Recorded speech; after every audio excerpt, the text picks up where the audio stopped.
Estamos aqui em mais um episódio da 11ª temporada do Like a Boss. Eu sou Paulo Silveira, sou CEO da Lura. Tô junto com o Rodrigo Dantas. Tudo bom, Dantas? Tudo ótimo. Mais uma fintech, hein?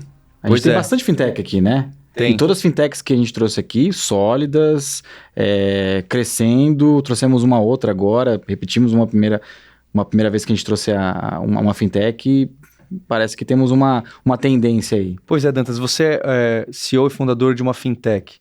Eu sou CEO e fundador de uma EdTech. EdTech a gente trouxe umas 2 aqui, Fintech a gente trouxe umas 30. Dá pra perceber quem manda, né? E pra esse episódio eu tô com a Lara e o Eduardo, que são os boss de hoje do N26, um banco digital. E pra começar essa conversa, eu queria entender de onde surge o N26, que pelo que eu entendo não é do Brasil, e se estende com vocês pro Brasil. Acho que isso é bem característico, a gente já trouxe outros episódios com algo parecido, mas cada um tem sua forma, né? E quando a gente está falando ainda mais de fintech, em cada país as coisas são completamente diferentes, não só do funcionamento interno, mas como do público. Então eu queria entender como que nasce na Alemanha, se não me engano, e depois como que chega no Brasil com qual objetivo para resolver qual problema. Paulo, Rodrigo, obrigado pelo convite, é um prazer estar aqui com vocês. O N26, como você comentou, começou na Europa, lá em 2013. Interessante que começou para resolver um problema de jovens. A ideia era ter uma conta que os jovens gostariam de usar. A ideia era conseguir atender aquele problema das pessoas não terem muito acesso a serviços financeiros quando são jovens. Só que eles perceberam que os pais usavam mais do que as crianças. E falaram, olha, tem alguma coisa aí, tem alguma coisa pra gente trabalhar nesse caminho. E o que os pais gostavam era muito da usabilidade, da facilidade de você conseguir controlar todo o seu banco no seu celular. Foi com isso então que o N26 começou com o desafio de fazer 100 milhões de pessoas ao redor do mundo terem um banco que eles amam usar. Com isso, então, eles começaram um crescimento na Europa muito interessante. E ali em 2016, eles receberam uma licença de banco, de fato, lá do regulador europeu. E com isso, você consegue fazer passporting. Você pode usar aquela licença para diversos países. Com isso, eles cresceram para 24 países na Europa. E aí, então, bastante grande. E o Banco Central é um Banco Central que regula todos esses países, é isso? É um único Banco Central? Não, cada país tem seu Banco Central, mas você pode pegar a licença que você tem de um Banco Central e fazer esse passporting para outro. Então, quando você entra em outro país, é mais uma rápida autorização e não uma avaliação de novo e tal. Então, fica muito mais fácil de fazer. Mas era engraçado que a maior parte dos bancos não faziam isso ali na Europa. Era uma baita oportunidade que estava uma bola quicando. O N26 foi lá e fez isso e rapidamente se assentou como o melhor banco para você conseguir usar para quem está ou no seu país ou para quem está em viagem. Foi um banco que se tornou muito a referência em banco digital na Europa e que, aliás, influenciou muitos bancos aqui no Brasil também. É muito legal quando a gente conversa hoje em dia com outros players do mercado, eles sempre falam, puxa, que legal, cara, eu olhei muito pro N26 para conseguir uma solução aqui. Então foi realmente muito influente ali o nascimento do N26. Olá a todos. Eu acho que é um ponto muito importante, assim. A empresa foi realmente pioneira nesse movimento que a gente viu acontecer no Brasil alguns anos depois, né? Então, eu acho que isso dita muito o tom da empresa. E eu acho que não foi à toa que decidiram também vir ao Brasil. Que é um país que tem um vasto espaço realmente para inovação nesse mercado, né? É um país que sempre incentivou isso. É um país que tem muitas dores relacionadas a isso. Então, acho que foi natural que o Brasil fosse um país para se testar, para se experimentar e para se trazer a marca, assim. É por isso que a gente está aqui. E quando que chega no Brasil, o N26? A gente começou aqui no Brasil quando eu entrei para a empresa, em 2019. E junto com outros 2 alemães, a gente veio aqui para o Brasil para lançar a empresa no Brasil. Só que na época a gente tinha uma estratégia, que é o que em geral se faz quando você tenta fazer internacionalização, tanto de fintechs quanto de startups. Você deixa toda a área de tecnologia, boa parte da área de produtos, boa parte da estratégia central. E você faz no país muito mais a parte de go-to-market, de atendimento, no nosso mundo aqui, alguma questão regulatória. E foi assim que a gente começou. Contratamos ali 10, 12 pessoas, começamos a fazer parcerias, começamos a aplicar para licença, aplicamos uma licença de SCD, que eu posso contar um pouquinho mais do que é depois. Só que durante esse ano todo, de 2019, a gente não conseguiu escrever uma linha de código. E precisava de muito código para tropicalizar nosso produto aqui para o Brasil. Boleto, tinha o advento do Pix, né? Parcelamento, a própria importância do cartão de crédito no Brasil. Lá não tem cartão de crédito, por exemplo. Então, o cartão de crédito aqui é no-brainer, você tem que ter, né? As pessoas estão no nosso dia a dia. Então, a gente decidiu ali no final de 2019 pausar a operação. A gente conseguiu realocar algumas pessoas, enfim. Durante 2020, aí veio a pandemia, que não ajudou muito a gente a acelerar. Nessa época eu tive um filho também, então fiquei bem de ficar em casa. No final de 2020 a gente recebeu a licença. E em março de 2021 a gente retomou o projeto, mas aí fazendo diferente. A gente faz tudo 100% local agora. Então a gente tem uma operação que ela é independente do ponto de vista de tecnologia, independente do ponto de vista de produto, de estratégia, de posicionamento, que aproveita muito dos erros que já aconteceram no N26 lá atrás. Então a gente não comete os mesmos erros que eles cometeram, a gente traz muitos aprendizados de lá. A gente consegue usar alguns dos contratos para a gente conseguir ter contratos melhores, mais baratos. E também, às vezes, modelos, né? Então, tem lá um modelo antifraude, a gente consegue trazer, um modelo de crédito, a gente tem algumas coisas que a gente consegue trazer. Então, a gente alavanca o que tem de melhor, mas consegue ser um speedboat dentro dessa empresa que já está bem grande. E a gente tem que considerar que a N26 chega no Brasil muito depois de que esse movimento de digitalização dos bancos já tinha acontecido aqui. Então, acho que isso traz uma camada adicional, assim, porque não é só você simplesmente trazer uma marca para cá. Você tem que trazer um novo negócio para cá, você tem que entender o contexto do Brasil, não apenas cultural e social do país, mas também o momento, né, o timing que isso está acontecendo. Então, eu acho que essa independência foi muito importante para a empresa, para permitir o desenvolvimento de produtos e de iniciativas que fossem... Essa autonomia foi muito importante para a gente poder correr e desenvolver produtos e serviços que atendessem ao novo momento do mercado, né? Que atendessem ao Brasil que a gente tem hoje. E não o que aconteceu já há 10 anos atrás no Brasil, porque a gente tem belíssimos exemplos, assim, de bancos digitais. Isso foi uma coisa muito boa aqui para mim, porque eu consegui ficar um ano só observando. Eu fiquei um ano observando o mercado, baixando todos os apps, entendendo o que eu poderia fazer diferente. Então, acho que esse tempo aí de quase que um sabático ajudou muito a conseguir construir o que seria a nossa visão para o N26 quando viesse para cá. Boa, nessa segunda etapa, acho que é legal a nossa audiência conhecer um pouco dos desafios que você tem hoje, como é que o produto está funcionando hoje, né? Porque vocês começaram com uma estrutura diferente na Europa, aí vem para o Brasil, tropicaliza isso. Mas eu tô lembrando aqui, a primeira vez que eu vi o N26, o que me chamou muita atenção foi esse negócio do FinCare. Eu olhei e falei, aqui tem uma coisa diferente. Será que não é essa fintech, FinCare? Isso aqui tá diferente do que a gente tá acostumado a ver. Isso tô falando de 2019, 2020, enfim. Foi muito legal que a gente teve a oportunidade de, ao vir para cá, fazer um processo que a gente chamou de Insiders, que foi um processo de cocriação da nossa solução que foi muito interessante. Então lá atrás a gente tinha 100 mil pessoas na nossa lista de espera. Dessa a gente mandou para eles quem quer participar do nosso programa Insider, do nosso beta. 30 mil se inscreveram. Desse a gente selecionou 2 mil pessoas, que são aqueles que mais sentiu essa dor que a gente queria resolver, que era a questão da saúde financeira. E com essas pessoas a gente criou todo um programa específico para elas, em que elas tinham acesso a reuniões com a gente, elas tinham acesso a um fórum dentro do app, em que elas podiam sugerir, comentar, upvote, enfim. E com eles, então, a gente foi testando muito as soluções que a gente queria trazer. Como que a gente poderia resolver o problema que a gente entendia, que era o seguinte: a gente percebeu que a primeira geração de fintechs resolveu muito a questão da relação com bancos. Então, hoje é muito mais fácil você pegar crédito, você abrir uma conta, você fazer um investimento. Mas o grande problema que as pessoas tinham, que é a relação com o dinheiro delas, isso não mudou. Então, ainda hoje as pessoas gastam mais do que ganham, ainda hoje as pessoas têm muita ansiedade para falar de dinheiro. Então é esse o problema que a gente falou, cara, esse é o próximo ponto que a gente tem que resolver. E o N26 lá fora fez um trabalho já muito legal, que foi de entender como trazer boas ferramentas para as pessoas cuidarem do dia a dia lá. Então lá tem uma série de ferramentas que a gente pode ir conversando aqui, mas que foca exatamente nisso. Como é que eu faço para melhorar a relação das pessoas com o dinheiro? E ao trazer isso aqui para cá, a gente pensou, bom, como é que seria uma boa forma de a gente tangibilizar isso? Que a gente quer falar de cuidado financeiro em fintechs. FinCare. E é muito legal que o termo FinCare, a ideia nasceu do termo skincare, também, que é uma referência. Eu não faço nenhum nem outro. Então vamos começar, pô.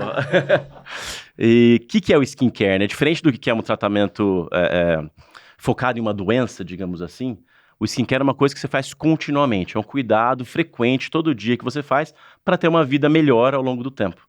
E é exatamente isso que a gente quer fazer aqui. Não é resolver tua vida agora com um crédito que vai te fazer alguma coisa, não é pegar tua bolada de dinheiro e colocar no investimento. Como é que eu faço para criar ferramentas para que você use no dia a dia e melhore assim, sua vida financeira ao longo do tempo? E eu acho que vale lembrar que quando a gente fala de skincare, ele não é só uma questão de obrigação e disciplina, assim. Quem faz, né, acho que o Paulo não, mas quem faz, normalmente faz isso com muito prazer, assim. É um momento com você mesmo, é um momento que você se curte, é um momento de calma, é um momento de fim de dia ou de começo de dia. Então, eu acho que é trazer também essa relação um pouco mais amorosa, assim, um pouco mais leve, um pouco mais feliz com o dinheiro e tirar o dinheiro do lugar em que ele é um lugar de ansiedade, você, putz, não vou nem olhar minha conta hoje, não quero nem pensar sobre isso, não quero falar sobre esse assunto. Eu acho que era uma coisa muito importante pra gente, assim. Como é que isso materializa no produto? Como é que o FinCare, o FinCare tá dentro do cartão de crédito, dentro da conta, do investimento que é feito diferente? Isso, especialmente aqui no Brasil. O que eu vou lá no site da N26 ou a app, eu vou ter o quê? Um cartão que tem mecanismos de cuidado financeiro e também débito automático. O que tem hoje? Vamos lá. Então a gente entende que tem dois lados, vamos chamar assim. Um lado do Banking Basics, né, o básico que a gente precisa do dia a dia financeiro. Então cartão de débito, cartão de crédito, Pix, boleto, conta. Isso é o que a gente tem que ter hoje em dia para você fazer qualquer serviço para pessoa física no mundo de financeiro. E a gente tem um lado que está mais voltado para a saúde financeira. O que é esse mundo? Primeiro ponto são os spaces. Os spaces são subcontas que você pode abrir e fechar de uma forma fácil. Você dá nome, você coloca uma imagem. Então você começa a dar cara pro seu dinheiro. O dinheiro que antes era só um bolo lá que você não sabia para que era, agora ele tem cara e nome. Isso ajuda as pessoas a buscarem alguma coisa que elas estão querendo. Então esse é o primeiro passo. E os Spaces eu já vi em outros apps. Então o Spaces é uma iniciativa do N26, assim, porque hoje você abre uma conta, todo mundo tá fazendo meio... Eles não chamam de Space, mas falam caixinhas, né? Isso foi lançado pelo N26 um bom tempo atrás. E é importante destacar uma diferença que a nossa tem aqui. A gente é de fato uma subconta. De fato é uma subconta. Em outros casos, às vezes é um CDB, às vezes é um título que a pessoa separa. O que é muito legal com isso é o seguinte, a gente paga CDI, 100% CDI para todo o dinheiro deixado nos spaces, e você pode tirar a qualquer hora. Se você quiser tirar de madrugada, no domingo, você pode. Se você quiser tirar no final de semana, em qualquer hora, você pode. Isso não acontece necessariamente em outros serviços. Normalmente em outros serviços o dinheiro fica preso, né? Então ele tem que ficar um mês fazer lá resgate, parado. aí... Você só tem rendimento se o dinheiro fica preso. Então ele é um lugar de investimento. A gente não, é uma subconta. É como você realmente organiza, prioriza e pensa seu dinheiro, né? Acho que a intenção dele é você fazer você pensar o seu dinheiro. Assim. E daí, como é uma subconta, a gente recentemente pôde lançar o cartão para cada um dos spaces. Então, você tem um cartão que é vinculado a cada um dos spaces que você criar. Então, com isso, você pode tanto guardar como começar a gastar também de uma forma mais controlada. E aí, para juntar essas duas coisas, em vez de fazer cashback, o que a gente fez foi o modo N. Porque o que a gente quer trazer também é uma questão de equilíbrio. Não é só sobre guardar ou só sobre gastar. É sobre como encontrar uma vida financeira balanceada. Então, o modo N é a cada R$100 que você gasta no cartão, você tem mais 1% de CDI. Então, gastou R$1.000 no cartão, você tem 110% de CDI. Gastou 5 mil, você tem 150% de CDI. E assim vai até 200. Que é uma forma de incentivar esse equilíbrio. Não basta só você gastar, você tem que guardar um pouquinho para poder tirar aquele benefício. Além disso, a gente consegue colocar metas também para cada um dos spaces. Então, esse é o nosso pacote inicial. Esse é o nosso primeiro produto, que já está além do MVP, que a gente consegue trazer para o mercado para começar realmente a trabalhar com um diferencial já claro. Mas a gente tem aí um roadmap de 2 anos, recheado de coisa muito legal. A gente vai trazer muita automação, a gente vai trazer muito aspecto social para nossa conta. Então tem muita coisa legal para vir por aí. Uma pergunta sobre esses spaces. Vocês conseguem medir, então, o FinCare dentro dos spaces, dentro do jeito que vocês se comunicam no app. Mas consegue algum exemplo de que as pessoas têm feedbacks reais? Assim, putz, eu consegui guardar melhor o dinheiro aqui, porque eu uso os spaces. Eu consegui guardar melhor dinheiro no N26 porque o incentivo é diferente, né? Teve uma pessoa, especificamente, que conversou comigo, que ele me contou que ele estava guardando dinheiro nos Spaces para fazer a viagem com a filha dele pro Maracanã para ver um jogo do Flamengo. Que era o sonho da filha dele. Era o sonho dele, mas... É verdade. E isso é muito legal porque quando você vai fazer isso num banco, você não tem a relação que é você conseguir colocar lá o nome, você colocar a fotinho e aquilo tangibilizar para você. Aí ele conseguiu de uma forma muito simples, sem correr risco, podendo colocar e tirar na hora que ele quisesse, ele usou aquele caminho para poder guardar. E realmente a foto do Space, ela mexe comigo também. Eu tenho o Space lá com uma foto específica de uma meta e olhar o seu saldo com uma foto, não sei quem teve essa ideia, mas a ideia é genial porque você olha... personalização fala, é uma empatia muito forte. Eu não posso tirar o dinheiro disso aqui porque eu tenho que chegar nesse goal aqui, né? E é bem forte mesmo, porque isso acontece comigo, né? E eu falo, putz, esse dinheiro aqui, esse aqui tá nessa meta aqui, né? Você tem outro exemplo que você pode dar sobre o uso, algumas pessoas que usam de uma forma diferente um banco, né? Porque o banco tradicional, você tem um cartão de crédito, um cartão de débito, mas tem algum case que vocês podem contar do N26 em si? Eu sou suspeita pra falar porque eu também sou grande usuária dos Spaces, assim. O Spaces, eu sinto que é tudo que faltou na minha vida por muitos anos, da minha relação com o dinheiro. Mas a gente vê dois grandes usos, assim. Porque o Spaces, de novo, assim, acho que ele é feito de um jeito que você tem muita autonomia pra decidir como você quer conduzir seu dinheiro. Ele não te obriga a lidar com o seu dinheiro de uma maneira determinada. Então, a gente vê muita gente guardando pra objetivos. Inclusive, viagem, por exemplo, é o space um dos spaces mais comuns que a gente tem.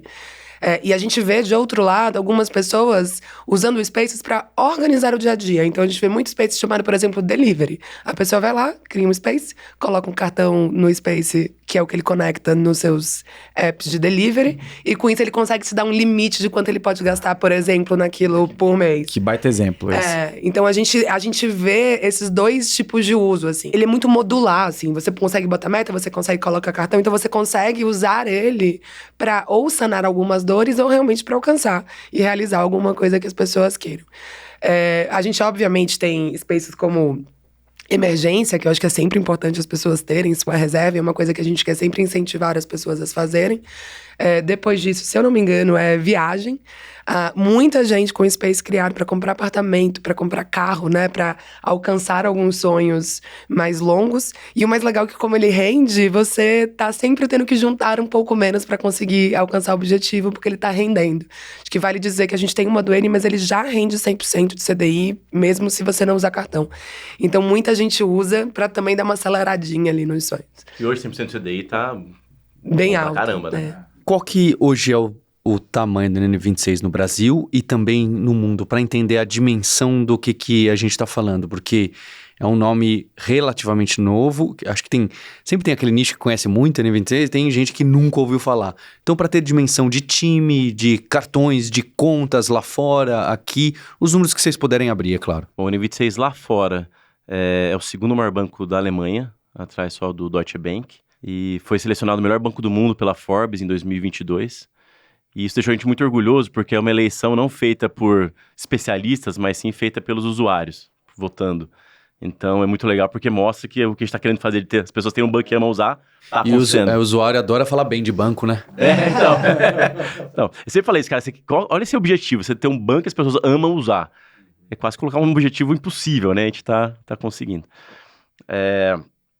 E lá fora, enfim, a gente teve investimento já dos maiores investidores do mundo aí, diversos dos principais de investidores. Venture Capital, nasce no mecanismo de Venture Capital. Nasce no mecanismo de Venture Capital, exatamente. Aí, vindo aqui pro Brasil, a gente começou já com uma lista de espera, e eu alcançei uma lista de espera de mais de 400 mil pessoas na nossa lista, e a gente veio chamando esse pessoal aos poucos. A gente já tá aí com um volume grande de contas criadas e de pessoas interagindo com a gente todo dia. E o time no Brasil, qual que é o tamanho? A gente tem mais de 100 pessoas. É bem considerável. Muito focado em tecnologia, que é exatamente, pra gente conseguir reconstruir aqui, precisava de muito time de tecnologia, esse foi muito o nosso foco.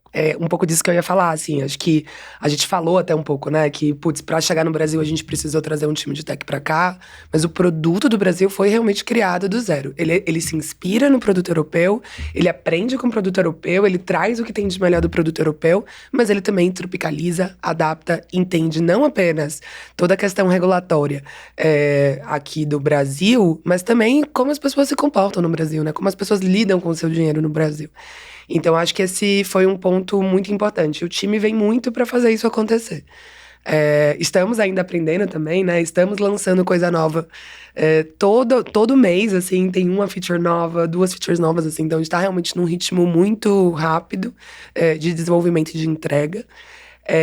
Mas completamente desenvolvido no Brasil, assim, com muita autonomia do time de tecnologia e produto para colocar de pé o app brasileiro. É interessante, né? Essa independência que vocês conseguiram, pelo que entendo, naquele ano que vocês diminuíram a presença para se preparar e entrar com algo bem mais customizado, localizado, né? Não só internacionalizado, mas localizado. E essas estruturas, então, você tem time de dev, inclusive o investidor, funding é diferente de cada país. Como que funciona essa estrutura olhando mais macro para poder ter essa não bem autonomia, mas poder ter essas diferenciações? A gente hoje é uma estrutura detida pelo N26, a gente é uma subsidiária do N26. A gente tem um board de diretores onde participam os fundadores do N26, eu participo, Rodrigo também faz parte do nosso board de advisors. E a gente sempre recebe propostas aí de pessoas interessadas no nosso negócio. E a gente começa a estar interessado também e ver com bons olhos. A gente também, quem sabe, construir uma estrutura mais local. Até de forma separada. Seria possível até ter investidores diferentes em países diferentes? Sim, é uma possibilidade. E a gente entende que faz bastante sentido, né? Tanto é que a gente provou essa tese no mundo de desenvolvimento. E no mundo de investimento, você também precisa concorrer internamente por recursos, né? Imagina como seria muito melhor, nos daria muito mais gás se a gente não precisasse competir por recursos. Então, esse é um pouco da nossa tese. Eu imagino que essa independência de desenvolvimento, né, e construir um banking aqui mesmo, Brasil com regulador aqui também é muito forte, deve ter exigido de vocês construir features que a Alemanha, a Europa falou, opa, peraí, isso aqui eu acho que dá para exportar para nosso core aqui também, né? Existe isso mesmo? Existe, assim, acho que notadamente, acho que uma preocupação nossa dos Spaces, até para um incentivo para as pessoas usarem, guardarem dinheiro e se organizarem mais, foi a questão do rendimento. E essa é uma coisa que está sendo levada, inclusive, para a Europa, era uma coisa que não existia, é uma coisa menos cultural, inclusive, rendimento da Europa. automático que existe. Isso, a gente chama de overnight, né? Então, todo dia esse dinheiro está rendendo um pouquinho. Então, acho que esse é um ponto. E acho que tem um outro lado, que é um pouco menos óbvio, um pouco menos sobre feature, mas esse processo que o Brasil teve que passar de entender essa dor do brasileiro de lidar com dinheiro, entender o momento da chegada da marca no Brasil, que não era só uma questão de um banco digital, né? A gente tinha que ter um pouco mais de propósito, a gente tinha que estar entregando algo novo para o Brasil, também inspirou a Europa no novo posicionamento, assim. Então, essa questão de ajudar as pessoas a terem uma relação melhor com o dinheiro sempre esteve presente na Europa, mas não de maneira tão óbvia quanto é hoje. E isso é muito uma inspiração no Brasil, assim. É o Brasil também devolvendo e falando, cara, vamos dar um passo além? Não vamos só digitalizar o banco. Vamos continuar seguindo, vamos fazer algo diferente no mercado? E eu acho que isso acabou virando também uma inspiração para o N26 Global. Acho interessante, né? Então tá em vários países e que tem features diferentes, que pode um dia ter investidor diferente, pode um dia ter conselhos diferentes, e mesmo assim tá tudo conectado. E já tem um time de mais de 100 pessoas, que inclusive você citou tecnologia e produto. Mas eu fico assustado, né? Porque vocês criaram algo muito rápido no Brasil, criando tudo. Então, o que é time de tecnologia de vocês? E o que vocês usaram dessas, não só startups, né? Tem empresas grandes aqui no Brasil que oferecem esse Banking as a Service. Tem vários nomes aí, né? Para fazer a conexão, o Pix, para fazer os conectores com banco, com Bacen. Eu não entendo nada, né? Quem entende é o cara que chama muita fintech aqui, né? No podcast. O que vocês usaram dessas empresas, o que vocês fizeram em cima? Vale a pena definir o que é um Bank as a Service, né? No meu conceito, Bank as a Service é aquele que tem todo o serviço por trás e você consegue conectar um front. Então, quem cuida do financeiro, quem cuida do regulatório, quem cuida de toda essa estrutura, seria o Bank as a Service. A gente não tem um Bank as a Service, a gente se considera um Program Manager, tá? Então, a gente tem licença do Banco Central, a gente tem licença da Mastercard para operar, a gente conecta uma série de parceiros, mas tudo na nossa plataforma. Então, a plataforma é nossa. Os principais pontos aí, acho que os principais players que trabalham com a gente nesse desafio é a Pismo, como nosso core banking, que tem sido um grande parceiro. A gente usou muito a Digibi para nos ajudar a acelerar alguns desenvolvimentos, que também ajudou a gente a conseguir entregar algumas coisas um pouco mais rápido. E no mundo de Pix e de contas, a gente usa muito o BTG. Então, esses são nossos principais parceiros. Que é um stack, então, que ele consegue ser bastante ágil, bastante lean para a gente mexer. Então, a gente tem muita habilidade de conseguir criar as coisas que são específicas, como, por exemplo, os Spaces. Não seria tão fácil criar numa estrutura que fosse mais vamos chamar de legada.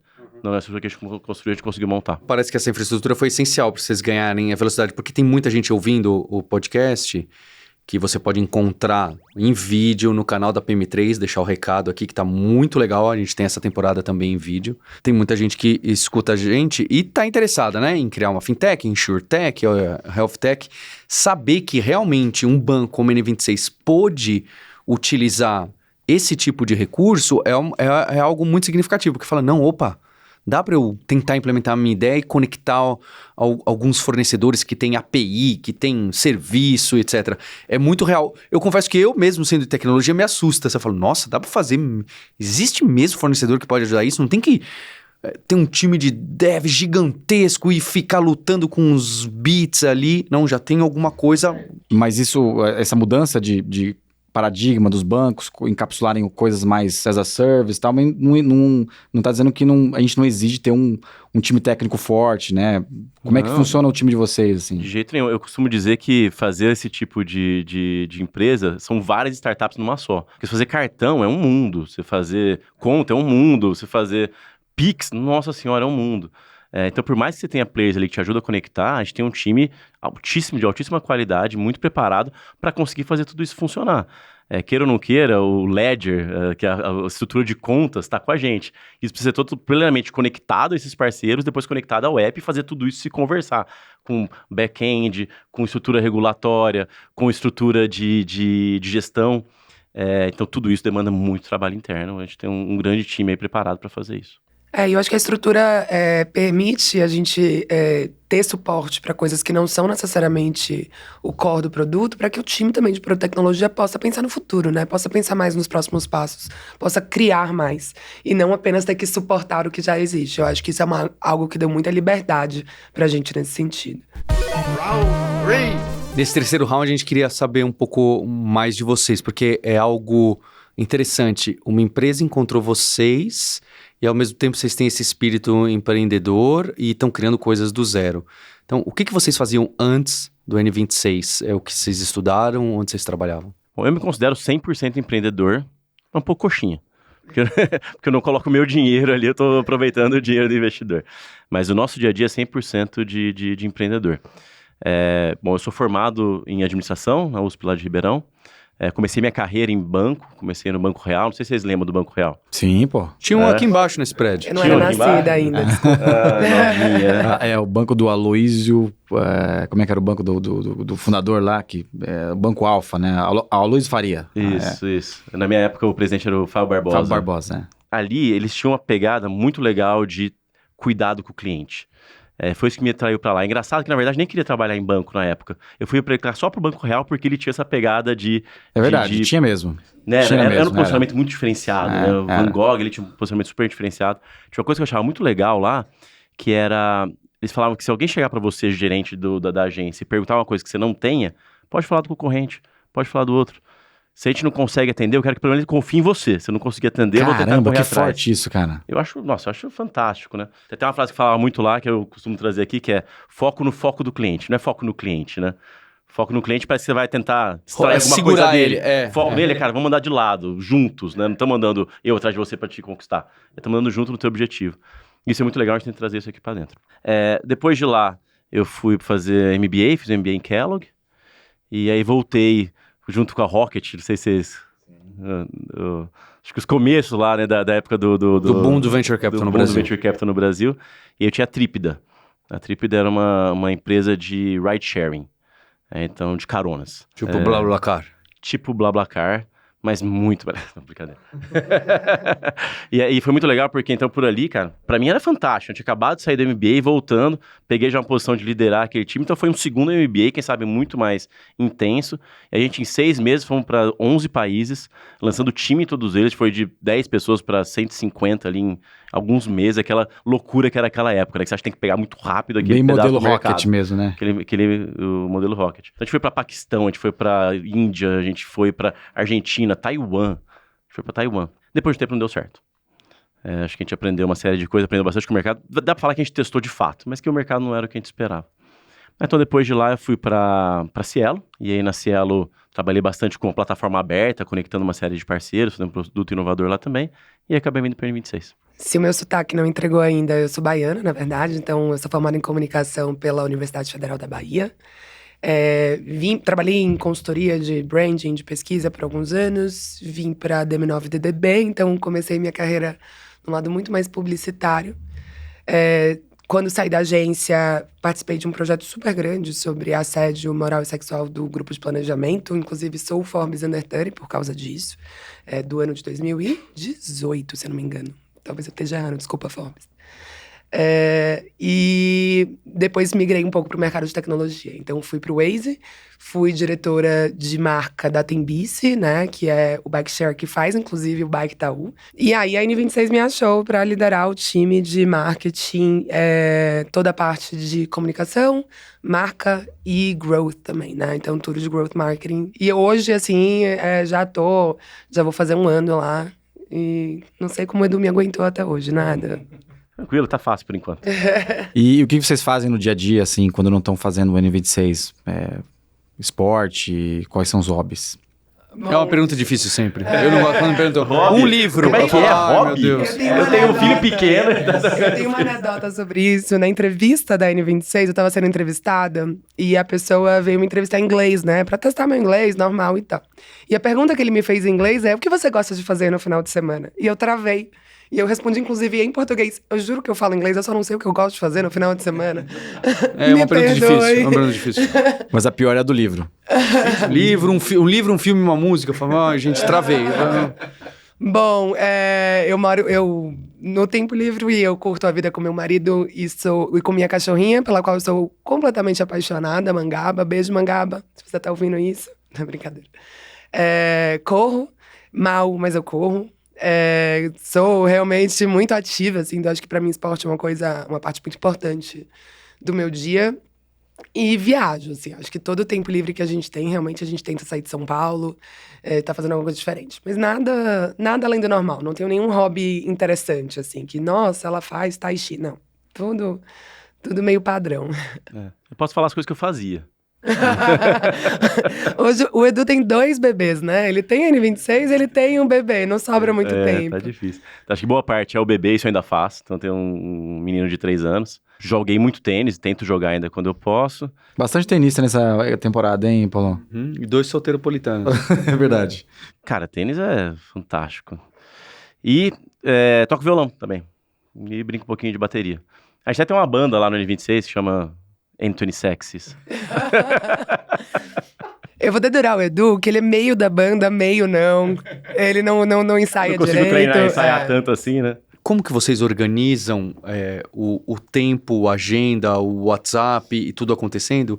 Em especial com essa situação que existe algo que parece uma matriz, não é? Existe um N26ão, existe o Brasil, então existe coisas acontecendo aqui, existe coisas acontecendo lá. E tem o WhatsApp, e tem a agenda, e tem a viagem, e é muito complicado, vocês são bem organizados. Como que é vocês na organização de tempo e trabalho? Pra mim, esse ponto sempre foi um grande desafio, tá? Acho que eu tenho um viés um pouco mais criativo, então pra mim conseguir me organizar e manter a disciplina que eu quero ajudar meus clientes a manter também, sempre foi um pouco mais de desafio. Acho que foi com a idade que fui aprendendo como me organizar. Eu também. É isso aí, né? Eu ainda não aprendi. Eu também ainda não aprendi, mas então, eu tô melhor. A idade vai chegar. Mas hoje, cara, pra mim é muito importante o que eu faço de manhã, é o que me prepara o dia. Se eu fizer minha manhã bem feita, vai estar tudo certo. O que é minha manhã? Arrumar a cama, tomar um bom café, conseguir meditar por 10 minutos e aí fazer um planejamento do dia, que eu uso uma ferramenta lá pra planejar minhas tarefas. Se eu fizer essas 4 coisas, meu dia vai voar. Quantas vezes por semana você faz as 4 coisas? Umas 3. Não, porque daí o moleque acordou cedo demais, já não conseguiu. Putz, foi fazer uma coisa que atrasou. Alguém tem um call com a Alemanha. Então a coisa bagunça. Mas isso me ajudou muito a conseguir organizar bem como é que eu vou fazer o meu dia. Eu diria que a N26 tem pessoas melhores do que eu e Edu de time management que nos ajudam muito. Porque a gente tem uma estrutura, uma rotina de empresa muito, muito organizada. A gente tem as reuniões certas, nos horários certos. É difícil você ter que ficar abrindo reuniões novas na sua agenda. Porque as que tem lá estão funcionando. A gente é muito bem estruturado nesse sentido. A gente não tem mais reunião depois das 4, então é momento de focar, momento de se organizar. Eu acho que isso faz muita diferença pra dentro, assim. Acho que, e aí, respondendo um pouco da questão do global, acho que o Edu tem um ponto de contato ali mais forte, né? Então tem algumas rotinas também mais estabelecidas, mas a nossa autonomia é bem verdadeira, assim. O restante do time do Brasil usa o global mais do que tem rotinas ou é cobrado pelo global, assim. A gente usa quando a gente precisa, a gente troca, a gente conversa, a gente precisa de ajuda num ponto específico que a gente sabe que tem alguém lá que é muito bom, que pode dar pra gente insight nisso, então a gente aciona quando a gente quer. Mas a gente não tem um peso, assim, de um global cobrando, tendo que entrar em certas rotinas da Europa, assim, o que torna o trabalho realmente mais fácil, né? Porque senão você tem que ficar fazendo uma parte grande demais do seu trabalho, acaba sendo dando reporte. E eu acho que é uma coisa que a gente sempre evitou fazer. Acho que esse ponto, só para reforçar esse ponto de como que a gente se organiza como empresa, acho que é bem legal. A gente sempre colocou um foco muito grande em tentar ser mais eficiente. E a gente testa coisa o tempo todo. A gente testa, vê se deu certo, não deu certo. A gente está toda hora mudando o nosso modelo. A gente está chegando num agora que está ficando mais estável, né? Então, OKRs muito estabelecidos, que a gente acompanha toda semana, que a gente senta em reunião de OKR. A reunião semanal, que os líderes também sentem, a gente consegue trocar de aspectos que não necessariamente estão ligados às metas, OKRs, mas trocar outros pontos que estão surgindo naquela semana. E isso foi uma coisa que está fazendo uma revolução no time. Eu acho que a partir das 4 horas não tem reunião. Tá todo mundo com um bloco. Então é aquele momento que as pessoas conseguem parar para trabalhar de fato, para escrever, terminar, conseguir mandar aquele e-mail que não mandou. Isso está sendo muito bom.